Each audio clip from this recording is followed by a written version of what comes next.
Well, let's crank it up to 11.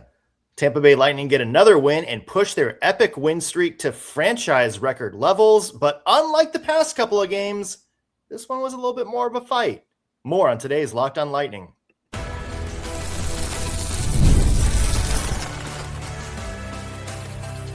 You're Locked on Lightning, your daily podcast on the Tampa Bay Lightning. Part of the Locked on Podcast Network. Your team every day. Thank you for making Locked on Lightning your first listen of the day every single day. We are your free daily Tampa Bay Lightning podcast, part of the Locked on Podcast Network, your team every day. As always, we want to begin with a shout out to our everydayers. Those of you who tune into every single show, every single day, we love you. Appreciate the support you give us week in and week out. I'm Nick Morgan, and I am joined by the Ingrid Bergman to my Humphrey Bogart, Greg Steven. Greg, welcome in, buddy. Good morning. Good morning.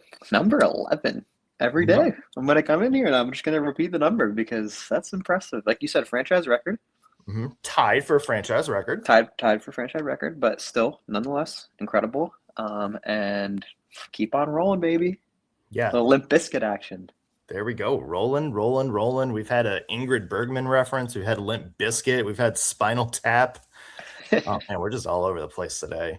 As Greg mentioned, this 11th consecutive win, it ties the franchise record for longest streak, but didn't come easy. Recap of their close 2-1 shootout win over the Penguins, including the hero of the game, Andrei Vasilevskiy. We'll talk about his performance and one big thing I've noticed the past couple of games, plus good news, good-ish news on Brayden Point. An injury update on him and how the Lightning might prepare for his shorter than expected absence. A lot coming up on today's show. Before we kick it all off, do want to mention today's episode is brought to you by FanDuel. We are in the thick of the NFL playoffs, and FanDuel is officially in playoff mode. So visit FanDuel, official sportsbook partner of the NFL, and grab your Profit Boost Pack every NFL playoff game day. All right, Greg, 2-1 win over the Pittsburgh Penguins. This came in the shootout. 11th consecutive win. It ties the franchise record for longest win streak. And unlike those last two Flyers games, Greg, nothing easy about this one. This one was a bit of a slog. Mm-hmm. I will say, though, regardless of the score, I thought this was an entertaining game. I had a great time watching this one. Let's just dive into it, and we'll kind of go from there. Yeah, so let's go into the recap to start in case you guys missed any of the game. And if you're not a fan of long recaps, good, because there's not a lot to talk about in this one. It's a quick one, folks. Both teams really all over the place in the first two periods. Greg, remember when we praised the Bolts on Monday when they played extremely mistake-free and clean? Mm-hmm. Not the case in this game for the Tampa Bay Lightning. Yeah, not quite, unfortunately. Yeah, a lot of turnovers, a lot of sloppy play. You can maybe say the Bolts were a little bit tired in this one. Third period is when all the action took place. First goal, weird one for the Bolts. Yanni Gourde shots on Artur Silovs. Everyone thought Silovs had it trapped against his upper body, but J.J. Moser, one of the few on the ice to realize the puck had fallen between Silovs' pads, pokes it in for a 1-0 lead there, Greg. Yeah, what a weird goal, like you said, but I'll take it, man. I'll take it. And in this game, I think you were looking for any goal to go in because both teams just firing on all cylinders, it felt like. I felt like this game was nonstop action, honestly. Yeah, good wherewithal from J.J. Moser to crash the net and follow up on that second chance there. Great play from Andrei Vasilevskiy down the stretch, made a couple of great saves late. It looks like the Bolts might grind out a 1-0 win, definitely hitting the under, Greg. But then Evgeny Malkin, legend that he is, gets the tying goal with just about 2 minutes left, Greg. Yeah, I know. And honestly, great shot. Just under the arm, just a beautiful shot. And, you expect this from Malkin and Crosby, huh? I mean, yeah, these guys are dogs. This is what they've been doing for many years. Yeah, vintage Evgeny Malkin there. And more importantly, heading into overtime, that seems like that completely flipped the momentum. Great action in the extra period, both chances both ways, a couple of breakaways each way. But the Penguins really were putting a lot of pressure on the Tampa Bay Lightning there. Andrei Vasilevskiy had to make a couple of big saves again in the extra period. Also, shout out to Silos, who also made some awesome saves. We head to a shootout. Lightning get goals from Gage and Kuch. Vazzy, continuing the theme, made 2 great saves. There you have it. 2-1 shootout win over the Pittsburgh Penguins. Not an easy one, but it's the 11th consecutive win for the Tampa Bay Lightning, tying the franchise record. All right, Greg, let's get to our plus minus. What do you have for a plus in this game? All right. Normally, I would just give the plus to Vasi, but you know what I'm going to do today? I'm going to give the plus to both goaltenders. I thought both goalies played excellently. And God, man, I think so many of these could have gone in, and both goaltenders just making some excellent saves. Like you said, in overtime, both of them made some huge saves. Shilov's made a couple great saves in the second and third, and I was sitting there like, wow, I don't know if we're ever putting another one in by this guy. Yeah. But no, I think both goalies played like at an elite level, and it was really fun to watch. I actually really enjoyed watching this game. Just a lot of action, and to watch these two goalies stand on their heads, just so fun.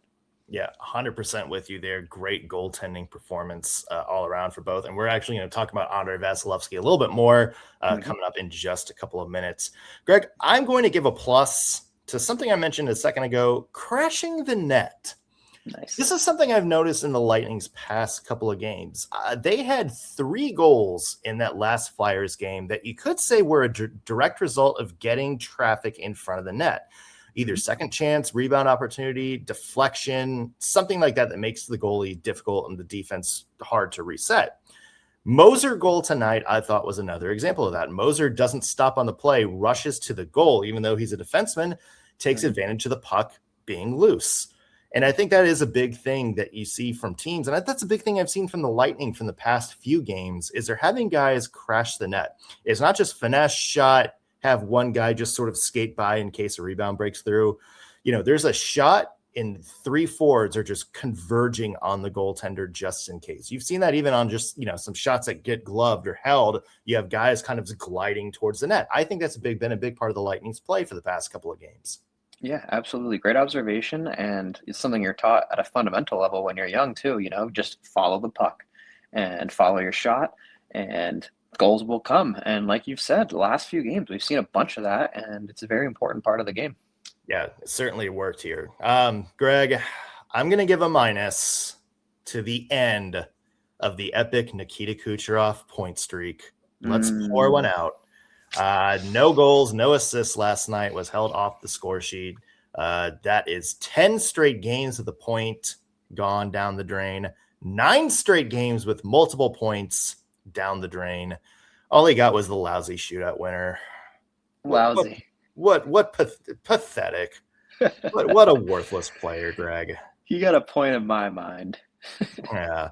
It is sad to see the streak end, but I have a feeling that we're not going to see too many games with 0-0 for Nikita Kucherov. No, I bet you he comes back with 2 or 3 in the next one. Yeah, had that epic point streak. All right, Greg, do you have a minus from this game? I see. I was going to say my minus was going to be the power play, but I actually thought the power play looked pretty good. So just because they didn't score, I don't think they deserve the minus there, but I am going to give it to giveaways. 18, just too many, like you said earlier in the show, a bit of a sloppier game for this team. And I'm sure part of that is the fact that Point was out and there's a little bit of shuffling going on, but also at the same time, too many. I don't care who's there. Too many giveaways, a lot of careless passes, and just got to be smarter with the puck. Luckily, they, came out with a W anyway. But yeah, just one of their more careless games for sure. But I'm going to go ahead and attribute that to the fact that this is a back-to-back, both on the road, and 3 games in 4 days, something like that, 5 days. Yeah. So yeah, I think a little bit of wear and tear. But look, picked up 3 wins on the road in Pennsylvania, so I'll take it. Yeah, you picked up 3 wins on the road and you picked up 11 straight. So exactly, not a whole lot that you can complain about there. Greg, speaking of not complaining a lot, I want to talk about Andrei Vasilevskiy in this game. I think the game changer. Also, another Lightning line that I think stepped up big. Plus, great news-ish on the Brayden Point injury. An update on him and how our thoughts, or what our thoughts are on the way that the Lightning handled his absence. More on that coming up in just 1 second. Today's episode is brought to you by Quo. It's a new year, new systems. This is the time when a lot of us look at the messier parts of how we run our business and think there's got to be a better way. And there is. Streamlining your communications is one of the quickest upgrades that you can make to your business. That's why today's episode is brought to you by Quo, spelled Q-U-O. It's the smarter way to run your business communications, because when your team is reachable, organized, and communicating in one place, you're not just working cleaner, you're creating more opportunities to connect with customers. I love how simple Quo makes everything. Your whole team can call and text from one shared business number so nothing gets missed.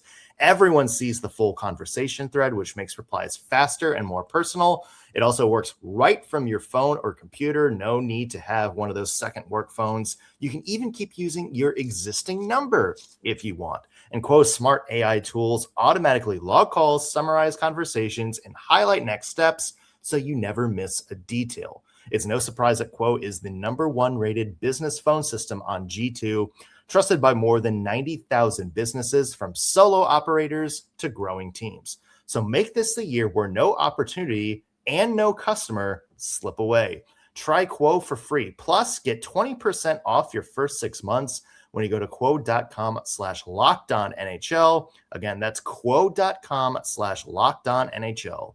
Quo, no missed calls, no missed customers.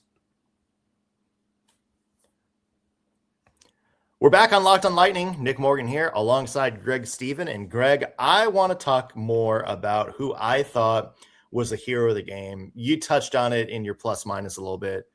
Andrei Vasilevskiy. This was really, to me, his game tonight. 26 saves, including 4 in the overtime period, 2 more big ones in the shootout. Look, obviously you and I talked, this wasn't the Lightning's best game, but Vazzy was the eraser for them, I thought, last night. Yeah, I completely agree with you. Like you said, in overtime, he had 1 save with the toe. Unbelievable. And it kind of rolled off his pads toward the center of the ice, and defense was right there. But yeah, he made some elite saves, a couple really good rebound saves. And like you said, I think, despite the sloppiness, he kind of was the rock that kept this all in place and kept them in the game. And yeah, he looked real sharp. I think it's funny because I think we kind of talked about him struggling very early on in the season. And now he just looks like he's back into legendary form. And I think he's looked real sharp over the last several weeks, almost maybe a month or 2 now. And yeah, he's playing at an elite level. He's almost if the goalies could have a streak, I think he'd be on one. Yeah, you look at his stats and they're getting progressively better as that goes on. He's kind of right now trending around the pace he was a few years ago when he had that really, really strong Vezina season. Yeah, I mean, he's back. Like he's fully back right now, and I think that's big for the Tampa Bay Lightning. He's certainly getting back to that form that we've known him to have over the course of his career. Go ahead. Luckily, I just wanted to make one funny point. In the shootout, Crosby, he kind of flubbed his opportunity. But if you were watching Vassy on his moves, Vassy was there anyway. And I just wanted to point that out because even in the shootout, he looked like he was tracking the puck so effectively. And like I said, I know Crosby kind of flubbed his opportunity, but I think Vassy was there regardless. And yeah, he made some good saves in that as well. Yeah, I agree on that regard too. Greg, the other point I wanted to make kind of from last night's game was that we had the third line sticking together. Yanni Gourde, Pontus Holmberg, Zemgus Girgensons. That's big because obviously with Brayden Point missing from the lineup last night, we knew that the Lightning were going to have to perform a little bit of surgery on their line combinations. John Cooper said as much. But, you and I talked about this yesterday. That third line kept together for this game. And they paid off big time. Obviously had the only goal, or they were out there for the only goal last night. JJ Moser scored it, but Yanni Gordon, Zemgus Girgensons were the ones that set up that play.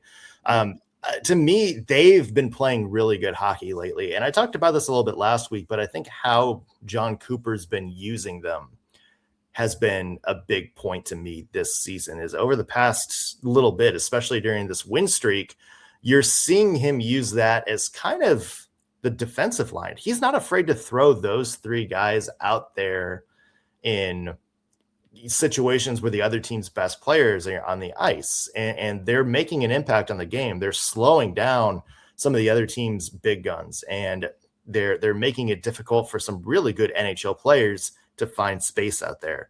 Moser and Radish too. You obviously talk about that blue line, but it's really interesting to me that third line, I think, has been really, really solid. Obviously, I won't say their best line because that's been Kucherov and Point, but I really think if you're finding another line beyond them that's making some game-changing impact, I would point to that third line. Yeah, I agree with you. I think that depth is just so key to have, and a lot of teams don't have a third line that is even close to as effective as this line, right? And I think that particularly in this past game and maybe the last few, Holmberg has been very noticeable. He is a pest in the offensive zone, man. Like, he just takes the puck. He's in the corner. He's around the net. He's just always in there and being annoying, if you will. And look, I think Yanni, he's been really good defensively, I think you've noted. And in neutral zone, he has made a couple really good interceptions and stops, just really disrupting the momentum of the offense and the other team. And those two combined going into the offensive zone is also nothing to scoff at. I mean, they can put the puck in the net if you let them. And yeah, Girgensons also. I mean, he's just a physical guy, complements those two really well. It's just, you're right, that whole line is just amazing. Yeah, well, Girgensons, who was doing everything right except scoring last year, is doing very, very well this year. Another assist last night. And then, Yanni Gord, I think, has had a little bit of an awakening. And, you mentioned Holmberg. That's a person that's getting some notice. He was, I think, maybe a little bit of an unexpected addition to Sweden. Just the way that he's played this year, he has gotten recognized, and he's going to be a big force for Sweden in the Olympics for sure. Yeah, I agree. I think he's going to be a key player for them, realistically. Yeah. Greg, anything else to call out from last night's game? Anything stand out to you? I don't think so. I mean, I thought the power play actually looked really good. I know I kind of mentioned it earlier, but I don't want the O on that little score sheet to deter anyone from thinking that it was not overall successful. I think they looked sharp. The puck was moving around. I thought they had several opportunities. I really thought they were going to score a few times, and unfortunately they didn't. But nonetheless, I thought that it was still very effective. So I don't want that to be something that people kind of look at and think was awful. I think they actually had a really good power play. And I thought Radish was pretty noticeable again here defensively. Thought he played really good defense. Same with Moser. And someone commented, I think yesterday, that Moser is actually the number one defenseman. I just want to clarify my point from yesterday. I was saying Radish was the number one defenseman overall for the team right now. Moser, I think, defensively is the number one defensive defenseman for the Lightning. So I do agree with that point that they made. I just wanted to clarify that as well. I said that too. I mean, you can kind of, depending on how you're looking at it, right? I think you can look at Radish as the guy that's driving the all the play. You can look at Moser as sort of the shutdown guy, right? Either one. Completely agree. Yeah, it's like when the Hurricanes had Jacob Slavin and Dougie Hamilton together. It's like, which one of those would you call the number one defenseman? Right, exactly. For sure. So they just kind of fill different roles, but nonetheless, awesome. Yeah, you could go either way on that one. The other big headline from yesterday was an update on Brayden Point's injury. Not as bad as we initially feared, but there is a timetable on his return. We're going to talk about that and how we thought the Lightning handled his absence last night with the line combinations. More on that coming up in just 1 second. Today's episode is brought to you by Factor. New Year's, big goals, and somehow even less time to cook. If you're trying to eat better but don't want to spend hours grocery shopping or meal prepping, Factor makes it easy. These are fully prepared meals designed by dietitians and crafted by chefs so you can eat well without all the work. Factor meals are made with quality, functional ingredients like lean proteins, colorful veggies, whole foods, and healthy fats. There are no refined sugars, no artificial sweeteners, and no refined seed oils, just real food that fits your goals, whether that's eating healthier, managing calories, or getting more protein. I love using Factor. I have a handful of containers in the fridge right now, and one of my favorite things is the variety. There's over 100 rotating meals every week. So whether I want to eat a little bit more high protein one week, whether I want to eat maybe a little bit more calorie smart, or try out new stuff like the Mediterranean diet, there are options for me. The meals are always fresh, never frozen, and they're ready in about 2 minutes. Just take it out, pop it in the microwave, and you have a healthy dinner or lunch waiting for you. It honestly makes sticking to your goals so much easier because the food is already done for you, and that's one less thing you have to worry about. Also, I love that Factor now has new Muscle Pro meals. They're perfect when you want something a little bit higher in protein after your workout to support your strength and recovery. Maybe work on getting those muscles built in 2026. So head to factormeals.com/LockedOnNHL50off and use code LockedOnNHL50off to get 50% off your first Factor box plus free breakfast for 1 year. You can see that on your screen if you're watching on YouTube, or the show notes if you're listening in. Again, that's factormeals.com/LockedOnNHL50off, code LockedOnNHL50off. Make healthy eating easy with Factor. Back on Locked on Lightning, Nick Morgan here alongside Greg Stephen. And Greg, the big headline from the past couple of days, in addition to the 11-game win streak, has been Brayden Point. We saw a pretty ugly injury for him in that Flyers game. You and I both thought the worst. I know there's a couple commentators out there that felt the worst. Update from John Cooper yesterday is that, according to him, they have avoided the worst with Brayden Point injury. John Cooper explicitly said his injury is not season ending, but he did say that he is going to be out week to week. But Greg, considering you and I both looked at that and thought ligament without even talking, big update to have Brayden Point back at some point this year. Yeah, I would consider this fantastic news. Look, I'm so sad that Brayden Point is hurt. It has nothing to do with that. It's just the fact that this, to me, visually is a season-ending injury, and the fact that he is not out and he will return and he will be here for the playoffs. Great news. Couldn't ask for anything better if you're the Lightning. And I think week to week is honestly pretty positive. Like I said, I think when he says avoided the worst, I think he means surgery and ligaments, right? Kind of like we were speculating. Yeah. So happy to have that put to rest, because look, they're going to need him going down the stretch. I think in the playoffs, he's going to be a key guy. And yeah, I mean, yesterday when we were talking about it after the show, I kind of was thinking, wow, this is going to really hurt them, in the long term. But yeah. Now I'm like, how well okay, he's been playing right now. Yeah. Right. And look, we know now that he was out, I think 7 to 9 games, somewhere in there, earlier in the season, and when he came back, he was just firing on all cylinders. So we know he can return from injury comfortably. So I'm not concerned there. I just want him to be healthy and come back strong, and sending him my best. But yeah, overall, I think this is a great update for the team. Yeah, absolutely. That is something that I think moving down the stretch, whenever they get him back, he's going to be a big boost to the lineup, a little bit of an extra juice. And again, week to week, don't exactly know what that means. That could be he's back in 2 weeks. That could be he's back sometime in March. But right. Whatever it is good to know that Brayden Point not completely done for the rest of the year. So obviously big hole in the top of the lineup. The Lightning using a little bit of razzle-dazzle, maybe a little bit of a hocus-pocus on the forward lines. Nick Paul is now moved up to center between Nikita Kucherov and Jake Gensel. who moves up to the second line. Gensel and Kucherov are two people I thought had pretty good chemistry together whenever they've played together. And then, Greg, what do you think of Nick Paul joining those two up top?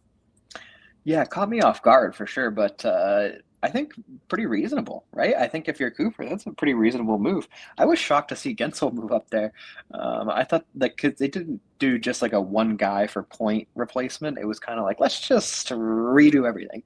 And I thought that was pretty interesting because it was Gage playing up there initially with Point and Cooch, I think the last few. So to just put two new guys entirely on Cooch's line, thought that was fascinating. But look, it worked.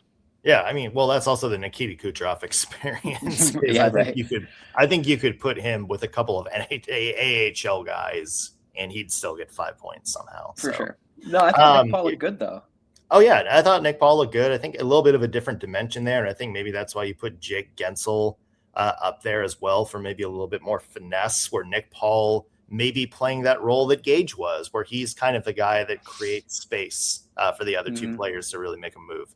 So I like having two more skilled guys up there. You mentioned Gage. He was on the second line last night, playing mostly with Hagel and Cirelli. I really love that they kept Hagel and Cirelli together because I think those two out of anybody have had the best center wing chemistry. Hagel plays well with anybody, but there's something about him and Cirelli that I think really bring out the best in each other and really, I think, add a different dimension to that second line. So Gage with them fits right in. But Greg, what do you think about keeping Cirelli and Hagel together on, line number 2, 1B, whatever you want to call it, and not just bumping Cirelli up to play with Kucherov like John Cooper had him at the beginning of the season? I think it's just like you said. Hagel and Cirelli complement each other better than any two players in this roster, I think, except maybe Radish and Moser. But I think Hagel-Cirelli, unbelievable combo. I think you also need to keep them together for the sake of special teams. And I say that because you don't want one of them to be tired and the other one to be not. When you go on the penalty kill, they play the penalty kill together and they play the penalty kill extremely effectively. So I think it's almost more important to keep them together for that purpose. And on top of that, like you said, I think putting Gage on that line, kind of spicy. I mean, now you just got this little grit, but also finesse, but also defensive line. Just like such a weird combo, but I absolutely love it. Hagel and Cirelli, dynamic duo. I would never break them up. I don't care what the circumstances. And if that means you put Hagel and Cirelli up there with Kuch, fine. But I don't think you ever break those two up. I don't think that's reasonable. No, for sure. The other interesting thing is, I don't know what's going on with Oliver Bjorkstrand this season, but he's had his minutes cut quite significantly, especially his 5-on-5 minutes. He's been going with Jack Finley and Dominic James last game, which is interesting because Mr. Bjorkstrand is going to be an unrestricted free agent at the end of this year. Yes. It's going to be really interesting to see what they do there because if I'm not mistaken, though, he has 12 points in his last 15. Bjorkstrand? Yeah. I think he has 4 goals and 8 assists in his last 15 games. Kind of turning it on. Yeah, sure. He's turning it on, man. Yeah. Yeah. Sure. He had 11 minutes last night, so I don't know what John Cooper's not seeing in him. I think he's been underwhelming, like you kind of alluded to. But yeah, lately it's been a little better. So keep it up. That's all I'm saying. I'm not saying, keep him, re-sign him, but I think he has been a little sharper lately. Keep the Bjorkstrand vibes going. All right. Big picture, Greg, are you comfortable, the lines we saw last night, are you comfortable with those going the past? Let me completely start that sentence over. Okay. Moving forward, are you comfortable with the lineup configurations the way they were last night? Or do you think this might be sort of a matchup to matchup situation like we saw when there were a lot of people out of the lineup earlier? Maybe different guys play with Kucherov up top depending on the matchup. Yeah, that's a great question. I think it is matchup to matchup. And, I actually kind of wanted to see Gage stay up there. I know that's kind of weird with the center being out, but I don't know. I kind of do also like Gensel playing with Sorelli and Hagel. I think they've kind of developed a little bit of a thing there as well. So to move him off that, I think was maybe not wrong, but I don't know. I think I'd keep playing with it a little bit if I'm Cooper, because I mean, it's not like they scored 5 goals last night, you know? Yeah. So obviously there's a little bit of a chemistry loss going on here, especially with all the giveaways and, like we were talking about, a little more sloppy play in general. So maybe a little toss around again, but I also think you run the same thing back, and if it works, it works, and if it doesn't, then you shuffle. So I'm kind of comfortable either way, but I do think realistically it's probably matchup based. Yeah, I agree with that. I think we might not see this final configuration in all the games moving forward. Right. Especially maybe when defense starts to get healthy, because right now they're missing Lilberg, they're missing Hedman, they're missing McDonough. If one of those guys gets healthy, I wouldn't be surprised if we saw, 11 forwards at some point. And maybe you do what you did earlier this season where have, maybe Kucherov and Gensel up there, or Kucherov and Nick Paul, and maybe there's somebody else kind of rotating up there. I don't know. It's interesting to see what they're going to do, but I'm with you. I think you might see some different combinations here and there, not like an everyday line blender situation, Right. but I think you're going to see John Cooper try to exploit some matchups with some different players up there. Yeah, completely agree with you. Or Nick Paul just starts lighting it up. Yeah, dude. Sometimes Nick Paul has the gloves, man. He has a little magic in him. Yeah. Hey, whatever works. Something's working, because Lightning have now won 11 straight. They're going to go for 12, the franchise record, against St. Louis later this week. Stay tuned to find out if they can get there. For those of you watching us on YouTube, be sure to hit that subscribe button. Also do the same if you're listening in wherever you get your podcast. Also be sure to follow us on social media, Instagram, TikTok, pretty much wherever you scroll, you can find us on there. That's going to do it for us on today's Locked On Lightning. Thanks for making us your first listen of the day. Back with a new episode tomorrow. We'll see you then.